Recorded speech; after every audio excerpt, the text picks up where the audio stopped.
$100 can buy a lot in this world. A new pair of shoes, a nice dinner, or even 14 lattes from Starbucks. But today, $100 is what I have, and every single hour it gets cut in half. Which means by the end of the day, I'll be surviving on just $1. And the first thing I'm spending it on is the most Boston thing I could think of. A lobster dinner. And nothing says $100 lobster dinner like waiting on the sidewalk for 15 minutes. It's basically the appetizer. And after a long and grueling wait, they finally let me in.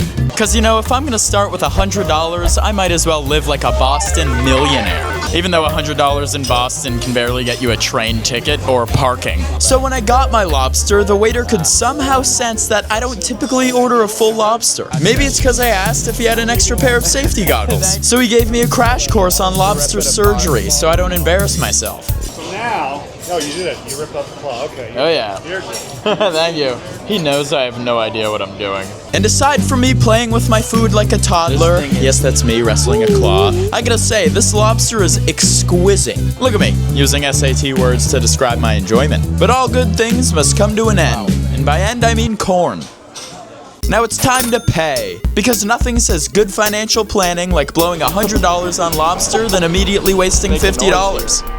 Okay, and now my budget just dropped to $50. And stick around, because I have something really cool planned shortly. And instead of food and shoes, I'm spending this $50 on the coolest thing that I know. That's $50. Having a random sketch artist draw his best picture of me in the middle of a busy crowd. Which sounds fun, until I realized I have to sit still for 15 minutes. And for me, this might actually be the most challenging thing I do all day. But like a statue, I stood still and strong. Except, statues don't usually fidget every 12 seconds. And watching him draw my nose in real time was like the most humbling experience of my life. To be fair, he's not drawing me wrong, he's just drawing me accurately. Oh my god. Oh, wow. Wow. That's awesome. Would you look at that? Move over, Michelangelo, because ladies and gentlemen, behold me. And my hairline? Yeah, let's just call that abstract art. Thank you so much. Here.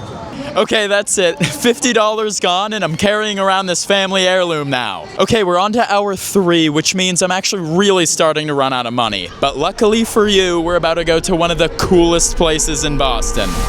The Drunken Clam. Yes, the actual Family Guy bar. I paid $25 to get in here. Well, $22.50. And once I'm done here, I'm gonna review this place with only one rule.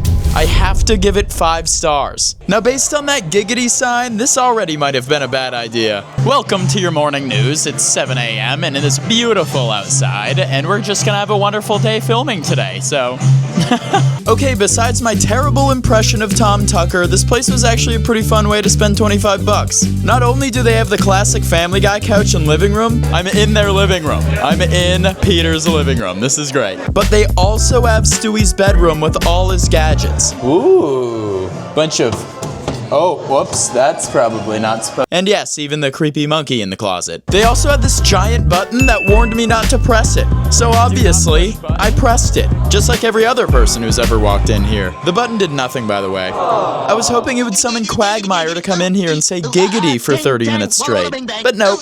And honestly, the coolest part was the storyboards, like rough draft sketches of the actual episodes. That was pretty sick. Aside from Family Guy constantly playing on the TV and Family Guy music blasting in the background, that was pretty much the whole thing. Now it's time for my official review. I grew up watching Family Guy, mostly because I'd leave the TV on overnight and get jump scared by the intro blasting at 2 a.m. So naturally, my expectations for this place were quite high. For $25, I basically got to pay to walk into Peter Griffin's living room, press a button that does absolutely nothing, and pretend to be Tom Tucker. I also kind of broke the time machine in Stewie's room. If this place ever goes bankrupt, it might actually be my fault. But it wasn't all bad. The storyboards were genuinely cool. Stewie's room was a fun detail. And where else can you stare directly into the eyes of an angry closet monkey? Only here, or maybe Walmart. So yeah, it was weird, it was random, it was kind of overpriced, but I had fun. And because I promised earlier, I'm legally obligated to give it 5 stars. Guys, the Drunken Clam was the best way to spend $25, but now my budget has dropped to $12. And I think I have the perfect thing. Something more important than food. Perhaps. Down to $12, I needed to spend it on something that screams, I'm an adult. And that's exactly what I found. My new best friend, Snoopy. Yeah, this is my life now. This is Snoopy, a little character who's gonna be surviving this journey with me. He doesn't talk much, but we'll get through this together. And as my money falls, so do my options. Who knew you actually needed money to do fun things in Boston? Shocking discovery, I know. Snoopy's shook. So I got my trusty companion, but right now, it's starting to feel like I ate that lobster yesterday. Weird thing about lobsters is they look massive, but there's barely any meat on them. And after walking all over Boston, I'm starving. Good thing I just spent my last 12 bucks on a stuffed animal instead of food. Okay, now my budget has dropped to $6, which means I can't afford anything that looks remotely close to lobster again. Now the only thing I can do is go to a food truck, because it's super legendary and I'm basically running on couch cushion money. As I'm on my way over to the food truck, I can't stop thinking about that $50 portrait. I feel like my eyes might be a little too close together. My eyes are literally holding hands in this drawing. They're closer than me and Snoopy at this point. But aside from that, as I'm on my way, I decided to purchase the most powerful food item for $6. A hot dog. Can I just get a hot dog, please? Sir.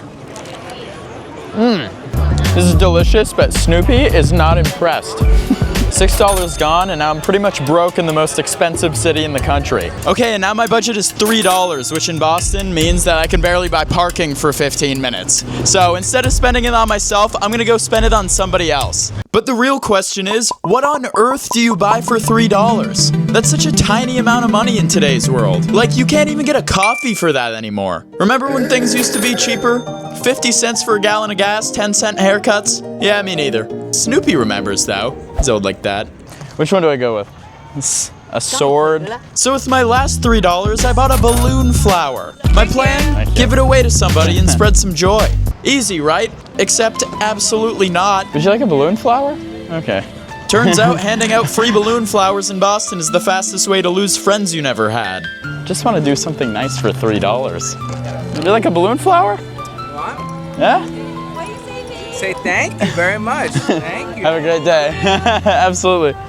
$3 well spent. Now I'm down to just a single dollar. And handing someone a single dollar in 2025 is like handing them the lint from your pocket. Same value. And I've made it to the final stretch of this challenge. From lobster dinners to one lonely dollar bill.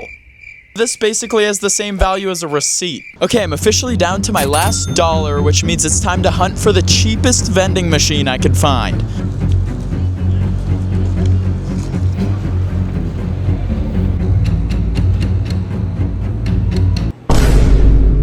I literally cannot believe I just got called broke by a vending machine. So now I'm sitting here thinking, how on earth do I even spend my last dollar? Yep, this is it. Watch another video? Have a great day, guys.